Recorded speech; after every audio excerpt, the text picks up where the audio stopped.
Halo adik-adik semua, Assalamualaikum. Kita lanjut ya. Untuk part 4-nya, pembahasan soal simulasi OSN IPA tahun 2025. Soal nomor 31, struktur pada biji dan kecambah yang berfungsi menyimpan cadangan makanan adalah pilihannya A. Plumula, B. Hipokotil, C. Kotiledon, dan D. Koleoptil. Untuk menjawab pertanyaan ini, kalian tuh harus tahu pengertian dari setiap pilihan-pilihannya. Nah, untuk plumula, plumula itu adalah calon tunas atau daun pertama yang akan tumbuh ke atas. Supaya lebih jelas, saya berikan gambarannya. Nah, ini adalah bagian plumula. Kemudian hipokotil, hipokotil itu adalah bagian batang yang terletak di bawah kotiledon tetapi dia berada di atas akar. Seperti pada gambar. Nah, ini adalah hipokotil, kemudian ini kotiledon, dan ini adalah akarnya ya. Kemudian yang C, kotiledon. Kotiledon itu atau daun lembaga yang biasa kita sebut ya, merupakan bagian dari biji yang fungsinya adalah menyimpan cadangan makanan. Nah, ini pertanyaannya nih, yang menyimpan cadangan makanan artinya jawabannya adalah kotiledon.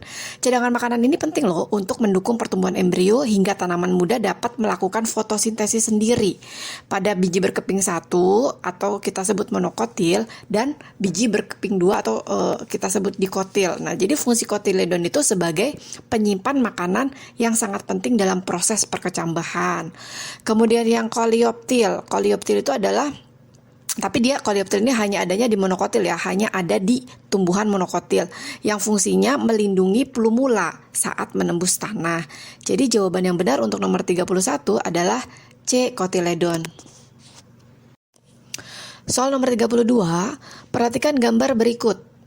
Pada keping logam dengan muatan yang diletakkan sejajar seperti pada gambar, manakah pernyataan berikut yang benar? Pilihan jawabannya yang A, medan listrik di sebelah kiri logam positif memiliki besar bergantung pada muatan listrik keduanya. Yang B, medan listrik di antara kedua logam bernilai 0. Yang C, medan listrik di antara kedua logam memiliki besar bergantung pada muatan listrik keduanya. Yang D, medan listrik di sebelah kanan logam negatif memiliki besar bergantung pada muatan listrik keduanya. Jadi, jika dua keping sejajar dengan muatan berlawanan, satunya positif dan satunya lagi negatif, itu akan menghasilkan medan listrik yang seragam, maksudnya sama, konstan gitu ya, di antara keduanya, dengan arah dari positif ke negatif. Nah, besar medan listrik di antara keping E itu bergantung pada rapatan muatan permukaan, atau sigma gitu ya, dan muatan total pada masing-masing keping itu dirumuskan, E sama dengan sigma per epsilon 0 sama dengan Q per A dikali epsilon 0. Jadi untuk pilihan A dan D itu salah ya. Di sebelah kiri keping positif atau di sebelah kanan keping negatif itu medan listriknya bernilai 0. Karena medan dari kedua keping itu saling meniadakan. Kontribusi medan positif dan negatif itu sama besar tetapi berlawanan arah. Sekarang untuk pilihan yang B, di antara kedua keping medan listrik itu tidak 0 tetapi seragam dan tergantung pada muatan keduanya. Jadi di sini pilihan yang benar adalah yang C, medan di antara keping memang bergantung pada muatan kedua logam seperti yang dijelaskan pada rumus sebelumnya ya. Soal nomor 33, ketika partikel-partikel bermuatan terbawa oleh angin matahari dan mencapai bumi, interaksinya akan menghasilkan fenomena yang disebut aurora. Apa penyebab terjadinya aurora? A. Karena interaksi partikel tersebut dengan atmosfer dan medan magnet bumi. B. Karena cahaya matahari dibiaskan oleh atmosfer bumi. C. Karena cahaya matahari mengalami dispersi menjadi pelangi. D. Karena partikel tersebut bertabrakan dengan planet Venus sebelum sampai ke bumi. Nah, kalian tahu nggak sih, aurora itu adalah suatu fenomena yang sangat indah yang bisa kita lihat di langit gitu ya. Nah, aurora ini terjadi itu ketika partikel bermuatan dari angin matahari itu bertabrakan dengan atom dan molekul di atmosfer bumi, khususnya di daerah kutub nih. Tapi proses ini nggak terjadi sembarangan. Medan magnet bumi berperan penting dalam mengarahkan partikel tersebut ke kutub utara dan selatan. Nah, disitulah mereka berinteraksi dengan atmosfer dan menghasilkan cahaya-cahaya warna-warni yang biasa kita sebut dengan aurora ya. Kalau di utara itu namanya aurora borealis, kalau di selatan itu namanya aurora australis. Jadi jawaban yang tepat untuk soal nomor 33 ini adalah A, karena interaksi partikel tersebut dengan atmosfer dan medan magnet bumi. Soal nomor 34, mobil bergerak dengan kelajuan 30 meter per sekon. Maka kelajuan mobil dalam satuan kilometer per jam adalah pilihannya A 72 km per jam, B 108 km per jam, C 98 km per jam, dan D 100 km per jam. Ini kalau kalian di SD sudah pernah dipelajari di pelajaran matematika kelas 5 SD gitu ya. Ini merupakan mengkonversi aja satuan meter per sekon atau meter per detik ke satuan kilometer per jam. Jadi kalian harus tahu 1 kilometer itu sama dengan 1000 meter, sedangkan 1 jam itu sama dengan 3600 detik. Kita konversikan saja 30 meter itu sama dengan 30 per 1000 kilometer ya, kita dapatkan 0,03 kilometer ya. Kemudian kita konversi detiknya atau sekonnya ke jam.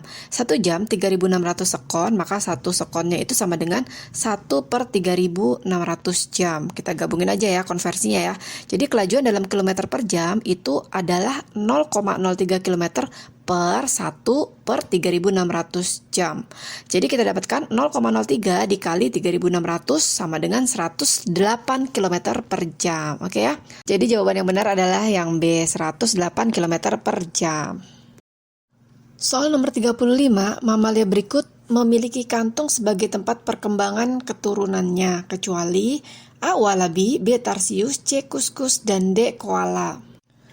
Nah, untuk ciri mamalia berkantung atau nama lainnya adalah marsupialia, itu memiliki kantung atau marsupium ya sebagai tempat perkembangan anaknya yang lahir prematur.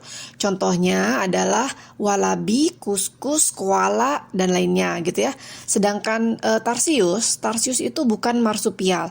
Jadi tarsius itu adalah primata atau ordo primata ya, dan termasuk mamalia plasental sehingga tidak memiliki kantung.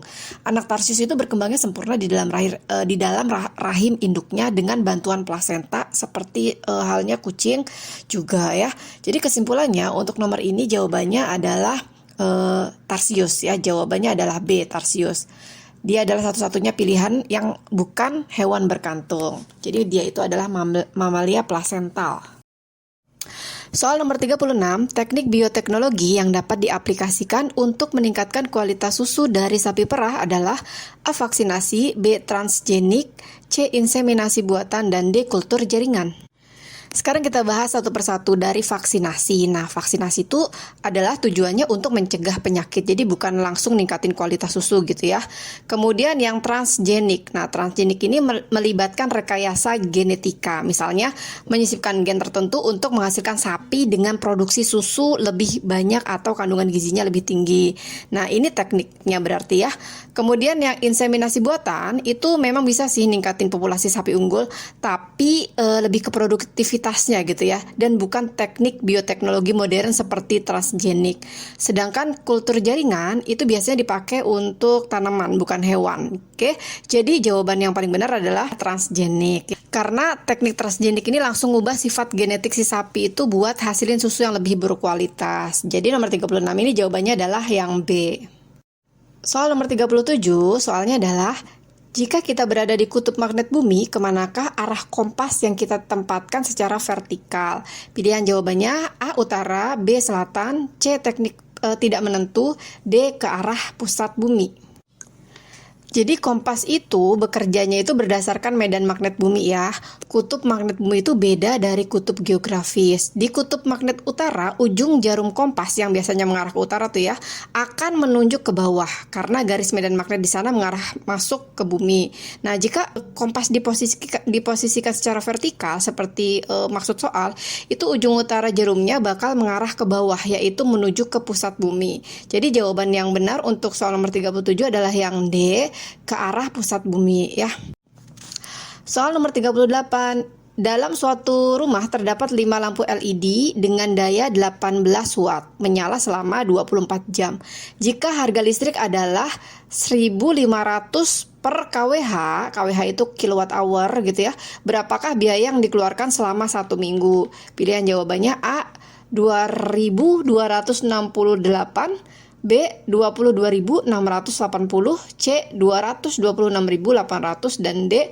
2.268.000. Oke, untuk menghitung biaya yang dikeluarkan selama 1 minggu, langkah yang pertama kita hitung dulu daya total lampunya. Karena lampunya jumlahnya 5, maka dayanya 5 dikali dengan 18 watt tadi, sama dengan 90 watt kan. Nah ini ubah ke kilowatt, jadi 90 itu dibagi 1000 sama dengan 0,09 kilowatt. Oke, kemudian waktunya menyala, lamanya nyala lampu dalam seminggu. Kalau seharinya itu 24 jam, artinya seminggu itu tinggal kita kali 7 ya. Jadi 24 jam dikali 7 hari sama dengan 168 jam. Nah, maka untuk mencari biaya kita harus menghitung energinya.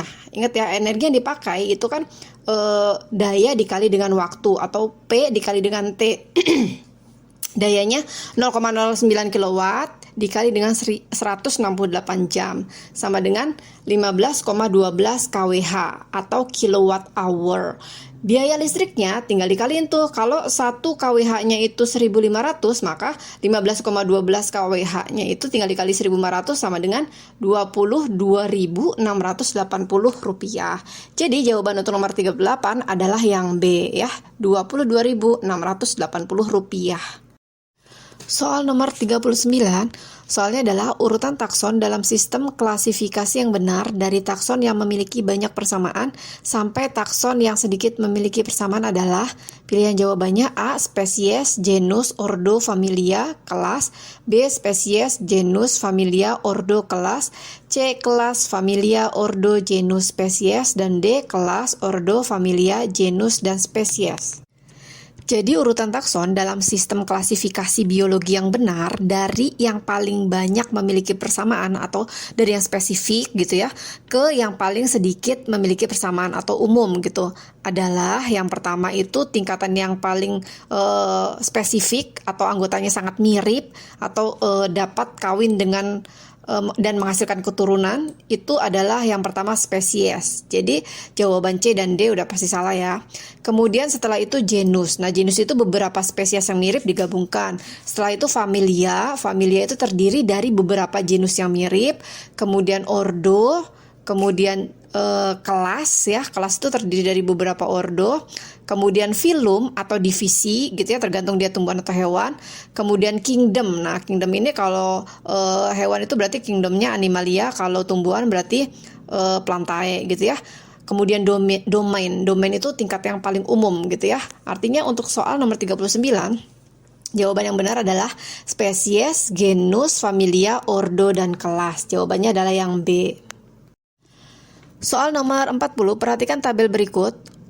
Di sini disediakan tabel waktu dalam sekon dan kecepatan dalam meter per sekon gitu ya. Benda bergerak sesuai dengan data yang tercatat dalam tabel. Berdasarkan hubungan waktu dan kelajuan, dapat disimpulkan bahwa benda tersebut pilihannya adalah A. Memiliki kelajuan mula-mula 2 meter per sekon dan mengalami gerak lurus beraturan atau GLB. Kemudian yang B. Benda diam dan mengalami percepatan berubah. Yang C memiliki kelajuan mula-mula 2 meter per sekon dan mengalami percepatan konstan. Yang D memiliki kelajuan mula-mula 2 meter per sekon dan mengalami kelajuan konstan. Kalau kita perhatikan dari tabel, pada saat T-nya itu 0 sekon, kecepatannya itu 2 meter per sekon. Artinya 2 meter per sekon ini adalah kelajuan mula-mula. Nah, setiap 1 sekon, kecepatannya itu bertambah 2 meter per sekon secara teratur. Kalau kita lihat di tabel ya, dari T sama dengan 0 ke T sama dengan 1, itu delta V-nya positif 2 gitu ya. Positif 2 meter per sekon. Kemudian dari T sama dengan 1, ke T sama dengan 2 itu kan tadinya 4 meter per sekon jadi 6 meter per sekon. Nah, jadi delta V-nya juga tetap 2 meter per sekon dan seterusnya. Artinya kesimpulan geraknya percepatannya itu konstan gitu ya, konstan terus karena perubahan kecepatan sama setiap sekon. Tadi kan delta V atau perubahan kecepatan itu setiap detiknya sama. Artinya A-nya itu bisa kita ambil kesimpulan delta V per delta T 2 meter per sekon per 1 sekon sama dengan 2 meter per sekon kuadrat. Artinya pilihan jawaban yang tepat untuk soal ini adalah yang C, memiliki kelajuan mula-mula 2 meter per sekon dan mengalami percepatan konstan. Oke adik-adik, sampai di sini dulu ya part 4-nya. Nantikan video saya selanjutnya. Terima kasih.